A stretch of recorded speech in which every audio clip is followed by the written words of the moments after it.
దేవునికి స్తోత్రం. కూడి వచ్చిన మీ అందరికీ ప్రభు నామములో వందనం తెలియజేస్తూ ఉన్నాము. ఈ దినము కొరకు ఏర్పాటు చేయబడిన దేవుని వాక్య భాగముగా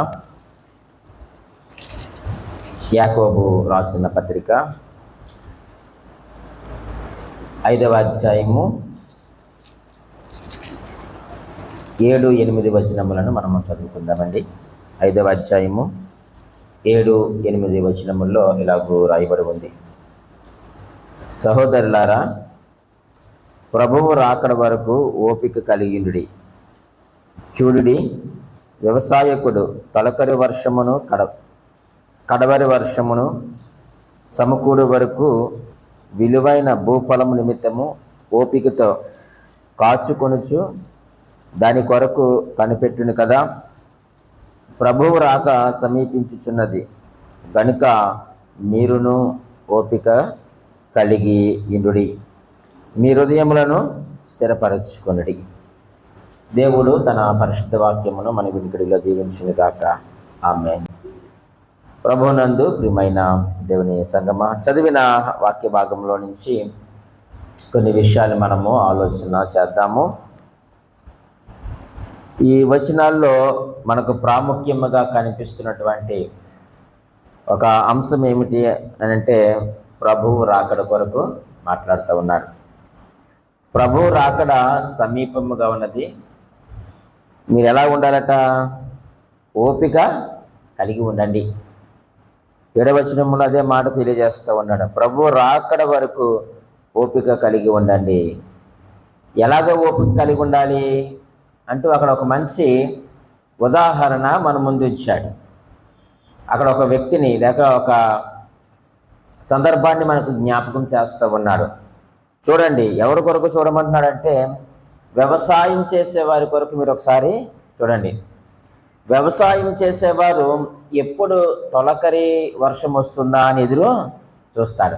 ఎందుకు తొలకరి వర్షం కొరకు ఎదురు చూస్తూ ఉంటాడనంటే, తొలకరి వర్షము పడితే ఆయన భూమిని దున్ని విత్తనము విత్తడానికి ఆయన సిద్ధపడతాడు. కాబట్టి ఎప్పుడు ఆ యొక్క తొలకరి వర్షాలు వస్తాయా అని ఆ యొక్క వ్యవసాయకుడు ఎదురు చూస్తున్నట్లుగా, మరి మనము కూడా మన ప్రభువైన యేసుక్రీస్తు వారి యొక్క రాకడ కొరకు మనం ఏం చేయాలట?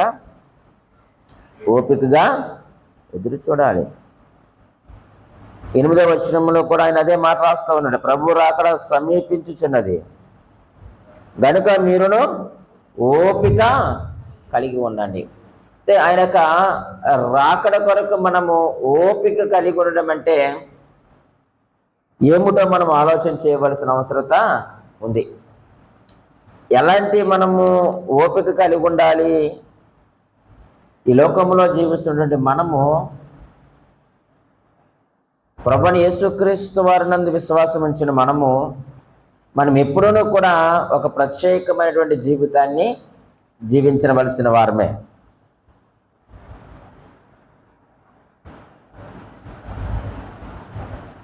మనం ఎప్పుడూ కూడా ఒక ప్రత్యేకమైన జీవితాన్ని జీవించవలసిన వారుగా ఉన్నాం.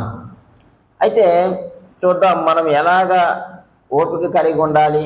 ఆయన రాకడ సమీపముగా ఉంది కదా. ఈ లోపు మనం ఏం చేయాలి? ఓపిక కలిగి ఉండండి అని అంటే అర్థం ఏమిటంటే, చాలా విషయాలు మన ముందు ఉంచాడు దేవుడు.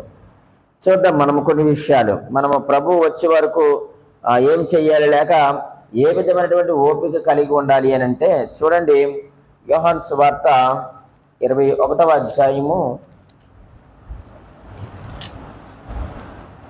22వ వచనాన్ని మనం చదువుదామండి. యేసు, నేను వచ్చే వరకు అతడుండుట నాకిష్టమైతే అది నీకేమి, నీవు నన్ను వెంబడించుమనెను.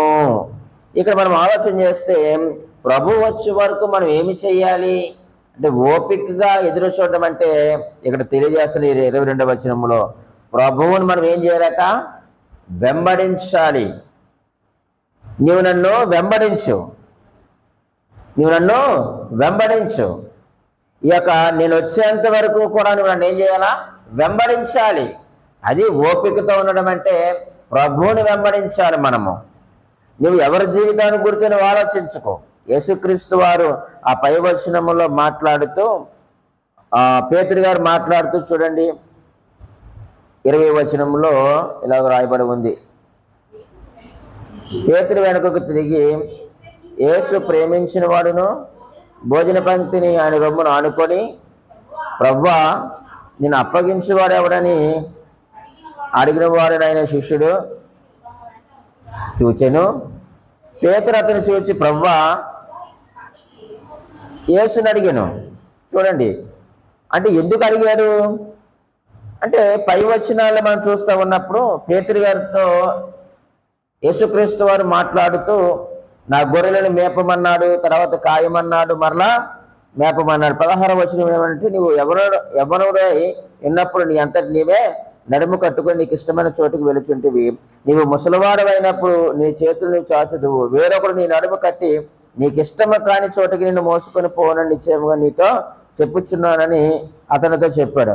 అప్పుడు పేతురు గారు ఏమనంటే అతడు ఎట్టి మరణము వలన దేవుని మహిమపరచునో దాన్ని సూచించి ఆయన మాట చెప్పాను. ఇట్లు చెప్పి నన్ను వెంబడించమని అతనితో చెప్పాను. అంటే ఈ సందర్భం ఏమిటంటే అక్కడ యేసుక్రీస్తు వారు మాట్లాడుతూ ఉన్నారు పేతురు గారితో. నీవు యవ్వన ప్రాయంలో ఉన్నప్పుడు నీ నడుము కట్టుకొని నీకు నచ్చిన స్థలాల్లో నీకు నచ్చిన చోటుకు నువ్వు తిరిగావు. కానీ ముసలివారం అయినప్పుడు నువ్వు చేతులు చాస్తూ నీకు ఇష్టం కాని స్థలానికి నేను వేరొకరు తీసుకుని వెళ్తారని చెప్పినప్పుడు పేతురు గారు ఎటువంటి మరణము పొందుతారో అర్థమైంది.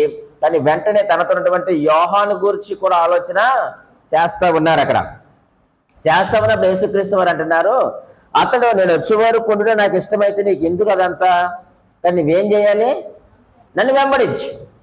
నువ్వెవరి కొరకు నువ్వు ఆలోచించుకో, కానీ నిన్ను గురించి నువ్వు ఆలోచన చేస్తూ నువ్వు నన్ను ఏం చేయాలట, వెంబడించు. నువ్వెవరి మరణం గురించి నువ్వు ఆలోచించొద్దు, ఎవరు అలా బ్రతుకుతున్నారు నువ్వు ఆలోచించొద్దు. కానీ నువ్వు ఎలా బ్రతుకుతున్నావో నువ్వు ఆలోచించే, నీవు మాత్రం నన్ను వెంబడించు. వాళ్ళ సంగతి నేను చూస్తాను, నేను వచ్చే వరకు వాళ్ళ బ్రతుకులు నాకు ఇష్టమైతే ఉంటారు, కానీ నీవు నీ కొరకు నువ్వు ఆలోచించే. అంటే ఆయన రాకడ వరకు మనము ఓపికతో ఆయన ఏం చేయాలంటే మనము వెంబడించే వారిగా మనము ఉండాలి. మరి దేవుని వెంబడిస్తే మనకు కలిగే లాభం ఏంటండి, మనకు ప్రయోజనాలు ఏంటండి అని మనం ఆలోచన చేస్తూ ఉన్నప్పుడు పేతురు గారి యొక్క వైఖరిలో మనం చూడగలుగుతున్నాం. మత్తయి సువార్త చూడండి, ఒక మంచి మాట, ఆయన వెంబడిస్తే మనకు కలిగేటువంటి లాభాల్లో పేతురు గారి యొక్క దృక్పథంలో మనం చూస్తూ ఉన్నప్పుడు మత్తయి సువార్త 19వ అధ్యాయంలో 28, 29 వచనాలు మనం చదివినట్లయితే ఇట్లా నేను ప్రపంచ పునర్జన్మనందు మనిషి కుమారుడు తన మహిమగల సింహాసనం మీద ఆసీనుడై ఉన్నప్పుడు నన్ను వెంబడించిన మీరును 12 సింహాసనముల మీద ఆసీనులై ఇశ్రాయేలు 12 గోత్రముల వారికి తీర్పు తీర్చుదురు. నా నామము నిమిత్తము అన్నదమ్ములైనను అక్కచెల్లెలైనను తండ్రినైనను తల్లినైనను పిల్లలనైనను భూములైనను ఇండ్లనైనను విడిచిపెట్టిన ప్రతి వాడును 100 రెట్లు పొందును, ఇదిగాక నిత్య జీవము స్వతంత్రించుకుందరు అన్నాడు. ఇక్కడ దేవుణ్ణి మనం వెంబడిస్తే మనకు కలిగేటువంటి లాభాలు ఏమిటని మనం ఆలోచన చేస్తే ఒక 4 విషయాలు అక్కడ మనకు కనిపిస్తూ ఉన్నాయి. మీరు ఆసీనులు అవుతారు కదండి, అంటే మీకు సింహాసనములు వేయబడతాయి. చూడండి, అదే మాట మనం 28వ వచనం చదివాం. నన్ను వెంబడించిన మీరును 12 సింహాసనముల మీద ఆసీనులై అన్నాడు. అంటే ఆ యొక్క 12 మందికి ఏమి ఇవ్వబడ్డాయి, అక్కడ 12 సింహాసనములు ఇవ్వబడ్డాయి. అంటే మీరు ఆసీనులై అవుతారు, ఆసీనులై ఉంటారు అన్నాడు. అంత మాత్రమే కాదు, మీరు ఏమన్నాడు, ఆసీనులై ఉండి ఇశ్రాయేలు 12 గోత్రముల వారికి మీరు తీర్పు తీరుస్తారు అన్నాడు. నెంబర్ 1, ఆయన వెంబడిస్తే మనము సింహాసనముల మీద ఆసీనులమై ఉంటాము. రెండవదిగా మనం ఆలోచన చేస్తే అక్కడ గోత్రాలకు మనము తీర్పు తీర్చేటువంటి స్థాయి మనకు ఉంటుంది. మూడవదిగా మనం ఆలోచన చేస్తే 29వ వచనంలో చివరి వరుసలో చూడండి ఏమనంటే ప్రతి వాడును 100 రెట్లు పొందును అన్నాడు. అంటే 100 ఫలాన్ని మనము పొందుకుంటాం. ఎప్పుడు ఆయన మనం వెంబడించినప్పుడు. ఓపికతో మనము ప్రభువైన యేసుక్రీస్తు వారిని వెంబడించినప్పుడు మనం ఆసీనులమై ఉంటాము. తీర్పు తీర్చేటువంటి అర్హత ఉంటుంది. 100 రెట్లు ఫలాన్ని పొందుతాము. 4వది ఏమనంటే నిత్య జీవమును స్వతంత్రించుకొందురు. ఎంత చక్కని వాగ్దానాన్ని దేవుడు మనకు అనుగ్రహిస్తున్నాడో చూడండి. నిత్య జీవాన్ని మనము స్వతంత్రించుకుంటాం. ఎప్పుడు అనంటే ఓపికతో మనము ఆయనను వెంబడించినప్పుడు. కాబట్టి ఆయన రాకడ సమీపంగా ఉంది. మనము ఓపికతో ఆయనను వెంబడించాలి. అంత మాత్రమే కాదండి, పేతురు గారి యొక్క జీవితంలో మరొక గొప్ప విషయం ఏమిటంటే, ప్రియమైన వాళ్ళారా, ఎవరైతే ఆయన్ని వెంబడిస్తారో, లేక పేతురు గారి యొక్క దృక్పథంలో మనం ఆలోచన చేస్తామన్నప్పుడు, పేతురు వెంబడించి మంచి ప్రార్థనాపరుడయ్యాడు కదండి. అపోస్తుల కార్యములు 1వ అధ్యాయము 12వ వచనాన్ని మనం చదువుతామండి. అప్పుడు వారు ఒలీవల వనమనబడిన కొండ నుండి యెరూషలేమునకు తిరిగి వెళ్ళిరి. ఆ కొండ యెరూషలేమునకు విశ్రాంతి దినమున నడవదగినంత సమీపమున ఉన్నది.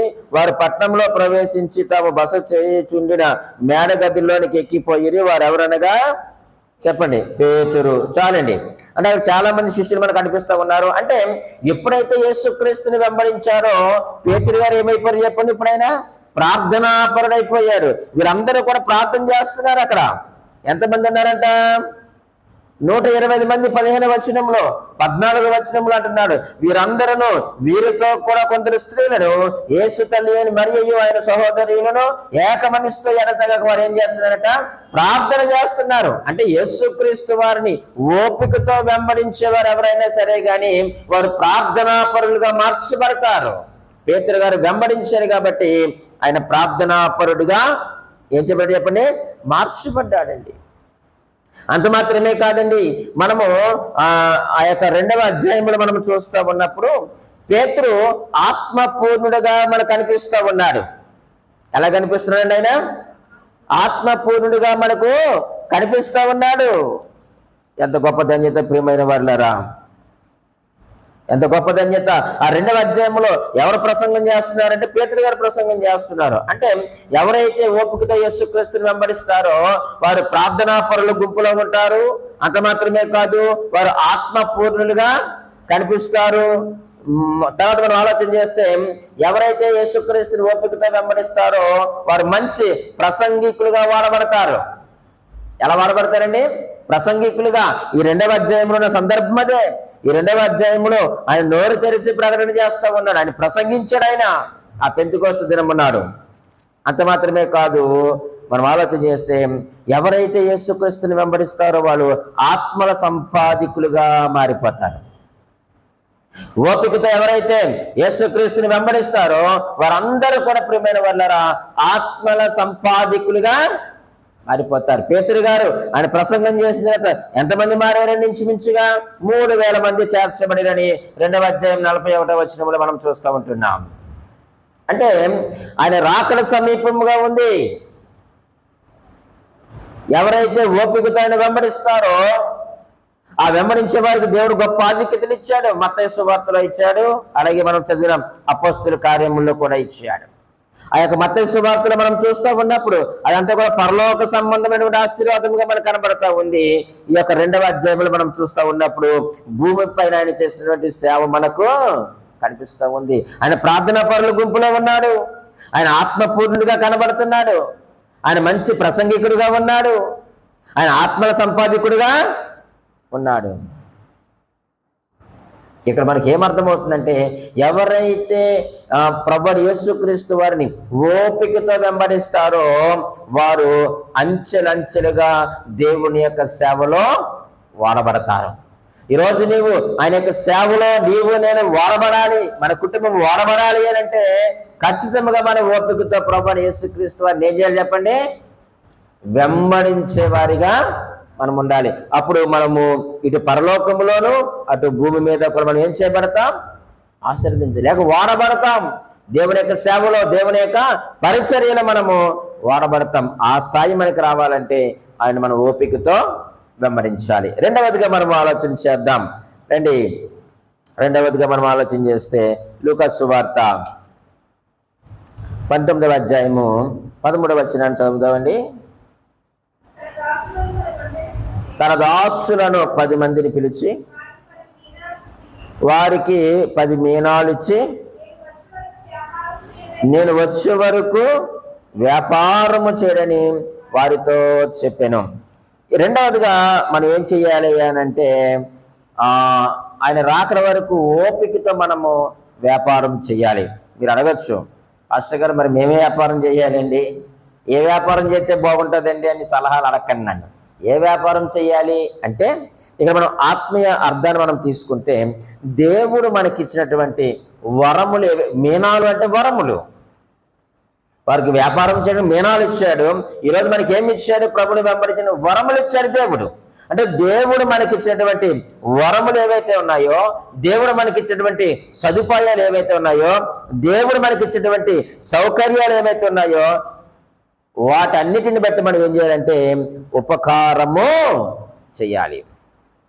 ఏం చేయాలంటే మనము ఉపకారము చేయాలి. అదే వ్యాపారం. 19వ అధ్యాయము 17వ వచనంలో చూడండి.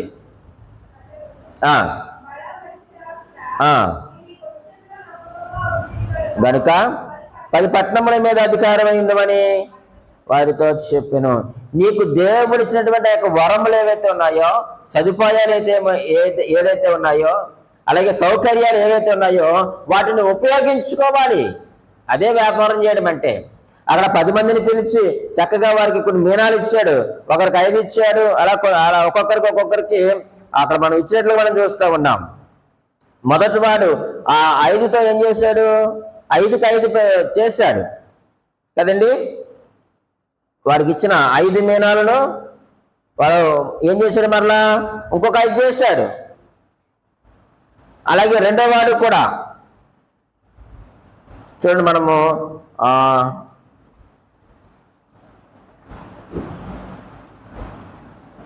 16వ వచనంలో దగ్గర చదివాం. మొదటివాడు ఆయన ఎదుటికి వచ్చి, అయ్యా నీ మీనాల వలన 10 మీనాలు లభించినని చెప్పగా అన్నాడు. అలాగే 18వ వచనంలో అంత రెండో వాడు వచ్చి, అయ్యా నీ మీనాల వలన 5 మీనాలు లభించిననగా, కాబట్టి నువ్వు 5 పట్టణాల మీద అధికారిగా ఉండన్నాడు. 21వ వచనంలో మరి అక్కడ వచ్చి, అయ్యా ఇదిగో నీ మీనా, నీవు పెట్టని దాన్ని ఎత్తుకొని వాడవును, విత్తని దానిని కోయివాడునైన కఠినుడు గనుక నీకు భయపడి దీనిని రుమాలులో కట్టి ఉంచితినని చెప్పాను. అందుకతడు చెడ్డదాసుడా అన్నాడు. అంటే ఇక్కడ మనకి ఏమర్థమవుతున్నాయా అనంటే, దేవుడు నీకు ఇచ్చినటువంటి తలంతులను వాడుకోవాలి. దేవునికి ఇచ్చిన వరములు నువ్వు వాడు, దాన్ని వృద్ధి చేయి. అదే వ్యాపారం చేయడం అంటే. కాబట్టి ఆ వ్యక్తులు ఏమంటే వృద్ధి చేసిన వారిని ఏమంటే మంచి దాసుడా అన్నాడు. అలాగే నమ్మకమైన దాసుడా అన్నాడు. అంత మాత్రమే కాదండి, వారికి చాలా చక్కని బిరుదిచ్చాడు. ఏంటంటే అధికారము కలిగిన దాసులు వాళ్ళు. 5 10 చేసిన వాడు ఏం చేశాడు?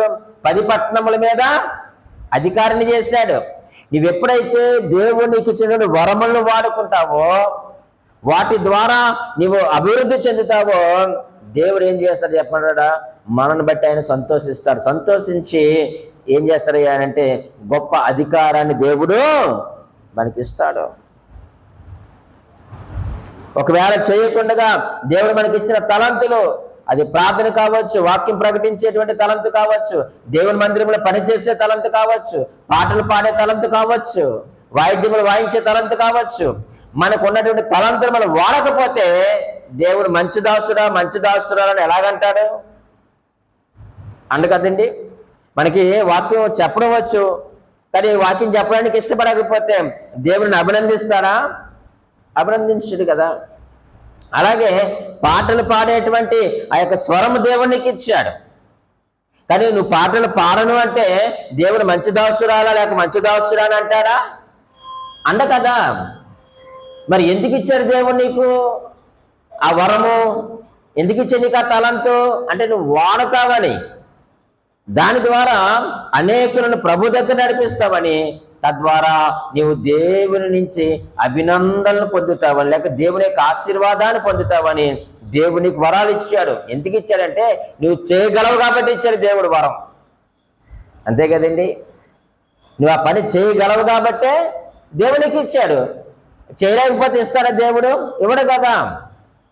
ఒకవేళ నువ్వు చేయలేకపోతే దేవునికి కూడా, ఎందుకంటే ఇవ్వని దానికి దేవుడు ఎప్పుడు కూడా లెక్క అడగడు, ఇచ్చిన దానికి మాత్రమే లెక్క అడుగుతాడు. నీ వాక్యం చదవడమైనా, పాటలు పాడడమైనా, నీ వాయిద్యములు వాయించడమైనా, ఒక్కసారి దేవునికి ఆ తలాంతి ఇచ్చిన తర్వాత నువ్వు దేవుని యొక్క సన్నిధిలో నువ్వేం చేయాలి? వాడుకోవాలి. ఒకవేళ వాడుకుంటే నువ్వు బలా మంచి దాసుడిగా ఉంటావు, వాడకపోతే ఎలాగుంటావు చెప్పండి? అందుకతడు చెడ్డదాసుడా 22వ వచనములో నీ నోటి మాటను బట్టి నీకు తీర్పు తీర్చిదును. నేను పెట్టని దాన్ని విత్తేవాడను, విత్తని దాన్ని కోయవాడునైనా కఠినుడని నీకు తెలిసి ఉండగా నీవెందుకు నా సొమ్ము సావుకారుల యొద్ద నుంచలేదు? అట్లు చేసి నెల నేను వచ్చి వడ్డీతో దాన్ని తీసుకుందినే అని వానితో చెప్పాడు. చెప్పి వారి దగ్గర ఉన్న దాన్ని ఏం చేశాడు చెప్పండి? తీసివేసి ఎవరికి ఇచ్చారట? అది నువ్వు పని చేయకపోతే నీ దగ్గర నుంచి తీసివేసి దేవుడు ఏం చేస్తాడంటే పని చేసేవాడికి ఇస్తాడు, పని చేసేవాడికి ఇస్తాడు. ఈరోజు మరి దేవునికి ఇచ్చిన తలాంతులు దేవుని సన్నిధిలో వాడుకుంటున్నావా? దేవుని కొరకు వాడుకుంటున్నావా అని అంటున్నాడు. నేను వచ్చే వరకు వ్యాపారం చేయండి, అంటే పని చెయ్యండి. వ్యాపారం అంటే పని. అని ఇచ్చేటువంటి తలంతులు మనం ఉపయోగించుకొని ప్రభు కొరకు మనము పని చేయవలసిన వారుగా ఉన్నాం. అలా పని చేస్తే ఆయన అంటున్నాడు, ఆయన మంచి దాసుడా, నమ్మకమైన దాసుడా అంటూనే ఆయన వారికి చక్కని అధికారమును వారికి అనుగ్రహించాడు. మరి ఈరోజు దేవుడు మనకి ఇచ్చిన తలంతులు మనం వాడుకుంటున్నామా? వాడుకోవాలి. ఎందుకంటే ఆయన రాకడ బహు సమీపముగా ఉన్నది. ఓపికతో ఆయన యొక్క పనిని మనము చేద్దాం. మూడవదిగా మనము ఆలోచన చేసినట్లయితే చూడండి, కొరింథీయులకు రాసిన మొదటి పత్రిక, కొరింథీయులకు రాసిన మొదటి పత్రిక 11వ అధ్యాయము 13వ వచనములో ఈ మాట రాయబడి ఉంది. మీలో మీరే 11వ అధ్యాయము 26వ వచనం. మీరు ఈ రొట్టెను తిని ఈ పాత్రలోనిది త్రాగునప్పుడల్లా ప్రభు వచ్చే వరకు ఆయన మరణమును ప్రచురించుదురు అన్నాడు. ఆయన రాకడ కొరకు ఓపికతో ఎదురు చూడటం అంటే మనం ఏం చేయాలట? ప్రచురించాలి. ఏమి ప్రచురించాలి? ఆయనను గూర్చి మనము ప్రచురించాలి, ఆయన యొక్క మరణమును మనము ప్రచురించాలి. నేను ఈ మాటల గురించి చదువుతా ఉన్నప్పుడు ఒక కామెంటరీలో ఏమి రాయబడి ఉందంటే, మరణమును చూపించుదురు అన్న మాట ఉంది. మరణంను ఏం చేయాలంట? చూపించాలంట. ఇక్కడ తెలుగులో ఆయన యొక్క మరణమును ప్రచురించాలి లేక ప్రకటించాలి అన్నాడు. కానీ వేరొక స్టడీ బైబిల్ చదువుతా ఉన్నప్పుడు ఇంగ్లీష్లో అది రాయబడినటువంటి మాట ఏమిటంటే, మరణమును చూపించుదురు అంటే ఆయన ఎలాగ చనిపోయారు మనం ఏం చేయాలట? చూపించాలి. నేను ఆయనతో మరణించాను, ఇక జీవించువారు నేను కాను, ఆయన నా యందు నివసిస్తున్నాడని చెప్పాలట మనం. అంటే ఆయన ఎలా మరణించాడో ఆ యొక్క మరణాన్ని మన యొక్క ప్రకటనలో లేక మన యొక్క క్రియలలో, మన యొక్క సువార్తలు మనం ఏం చేయాలట? చూపించాలి. ఆయన యొక్క మరణమును చూపించుదురు అని రాయబడి ఉంది. ఈరోజు మనము ఆయన యొక్క మరణమును మనము చూపించగలుగుతున్నామా? మనం ప్రకటించే సువార్తలో, మన యొక్క ఆధ్యాత్మిక జీవితంలో, మన యొక్క విశ్వాస జీవితంలో నేను క్రీస్తునందు నేను చనిపోయాను, జీవించుచున్నవాడను నేను కాదు, క్రీస్తే నా యందు జీవించుచున్నాడని ఆయన యొక్క మరణమును మన యొక్క జీవితము ద్వారా ఇతరులకు మనం ఏం చేయాలి చెప్పండి? ప్రచురపరచాలి. ఆయన అదే చెప్తా ఉన్నాడు, మీరు ప్రకటించండి లేక ప్రచురించండి, నేను వచ్చే వరకు ఓపికతో ప్రచురించండి. నేను ఎలా చనిపోయానో మీరు చూపించండి. మీరు ఎన్ని మారులైనా ఓపికతో మీరు వారికి చూపించండి అని ప్రభువారు మాట్లాడుతూ ఉన్నారు. కాబట్టి ప్రభునందు ప్రియమైన దేవుని సంగమా, ఈరోజు దేవుని వాక్యం మనతో మాట్లాడుతుండగా అనేక రాకడ బహు సమీపముగా ఉంది. నీవు ఓపికతో ఆయన ప్రకటించగలుగుతున్నావా? నీ మాట ద్వారా, నీ చూపు ద్వారా, నీ ప్రవర్తన ద్వారా, నీ బ్రతుకు ద్వారా, నీ వస్త్రధారణ ద్వారా, నీ ఆహారం ద్వారా, ఇన్ని విషయాల ద్వారా మనం ప్రభువుని ఏం చేయాలి చెప్పండి? ప్రకటించే వారిగా ఉండాలి. నీకు సాధ్యమైతే, సామర్థ్యత ఉంటే దేవుని వాక్యాన్ని చెప్పి నువ్వు ప్రకటించు, పాటలు పాడి ప్రకటించు. లేకపోతే మన యొక్క క్రియల ద్వారా దేవుని మనం ఏం చేయాలి? ప్రకటించాలి. కానీ మన వలన, మన బ్రతుకు వలన దేవుని యొక్క నామం ఎక్కడా కూడా అవమానపరచబడకూడదు. కాబట్టి దేవుని వాక్యం సెలవిస్తూ ఉంది, ఆయన రాకడ సమీపంగా ఉంది. కాబట్టి మీరు ఓపికతో ఏం చేయాలట? మొదట ఏమన్నాడు? ఓపికతో మీరు వెంబడించండి, ఓపికతో ఆయన యొక్క పని చెయ్యండి, ఓపికతో ఆయనను మీరు ప్రచురించండి అన్నాడు. నాలుగవదిగా మనము ఆలోచన చేద్దాం. తిమోతికి రాసిన మొదటి పత్రిక 4వ అధ్యాయము 13వ వచనంలో ఇలాగూ రాయబడి ఉంది, నేను వచ్చే వరకు చదువుట యందును, హెచ్చరించుట యందును, బోధించుట యందును జాగ్రత్తగా ఉండుము. ఆయన వచ్చే వరకు మనం ఎలా ఉండాలట? జాగ్రత్తగా ఉండాలి. మీరు ఓపిక కలిగి జాగ్రత్తగా ఉండండి. ఎంత చక్కని మాట ప్రియమైన వాళ్ళారా. చూడండి, అక్కడ మనం చదువుతున్నాం కదా, నేను వచ్చే వరకు అనేటువంటి మాట దగ్గర ప్రభు వచ్చే వరకు అని చదివితే మనకు బాగా అర్థమవుతుంది కదా. నేను వచ్చే వరకు ఆయన చెప్పాడు అన్నమాట.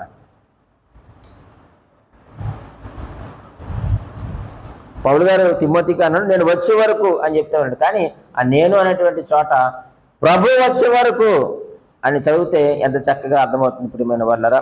3 విషయాల్లో నువ్వు జాగ్రత్తగా ఉండాలి అన్నాడు. ఏమిటవి? మొదటిది ఎవరైనా 14వ వచనంలో ఏమన్నాడు? మొదటిది చదువుట యందును అన్నాడు కదండి. చదువుట యందును,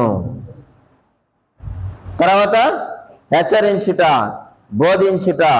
ఇప్పుడు 14వ వచనాన్ని చదవండి. చదువుట, పెద్దలు హస్తనిక్షేపము చేయగా ప్రవచనము మూలమున నీకు అనుగ్రహింపబడిన నీలో ఉన్న వరమును అలక్ష్యము చేయకము అన్నాడు. అంటే ఏదైతే దేవుడు నీకు ఇచ్చాడో, ఏ ప్రవచన వాక్యం అయితే నీకు ఇచ్చాడో, ఏ వరం అయితే నీకు ఇవ్వబడిందో ఆ యొక్క వరము నువ్వేం చేయకూడదట?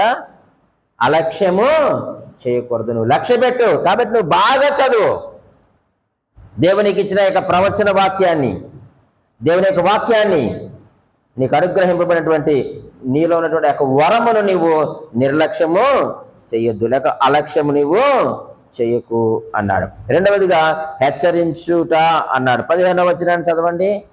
నీ అభివృద్ధి అందరికీ తేటగా కనబడు నిమిత్తము వీటిని మనస్కరించుము, వీటి అందే సాధకము చేసుకొనుము అన్నాడు. హెచ్చరించుట, నీ యొక్క అభివృద్ధి విషయంలో నువ్వు జాగ్రత్తగా ఉండాలి. అది ఇతరులకు తేటగా కనబడని ఆ విషయంలో నువ్వు జాగ్రత్తగా ఉండు. కాబట్టి అన్నాడు ఆయన, మనస్కరించు, డివోట్, నువ్వు మనస్కరించు, వీటి అందు నువ్వు సాధకము చేసుకో అని పౌలు గారు తిమోతిని హెచ్చరిస్తూ ఉన్నాడు. ఈరోజు పరిశుద్ధాత్మ దేవుడు మనతో కూడా మాట్లాడుతూ మనం హెచ్చరిస్తావు. నువ్వు చదువుట యందు నువ్వు జాగ్రత్తగా ఉండు. అంటే నీ యొక్క వరమును నీవు అలక్ష్యం చెయ్యొద్దు.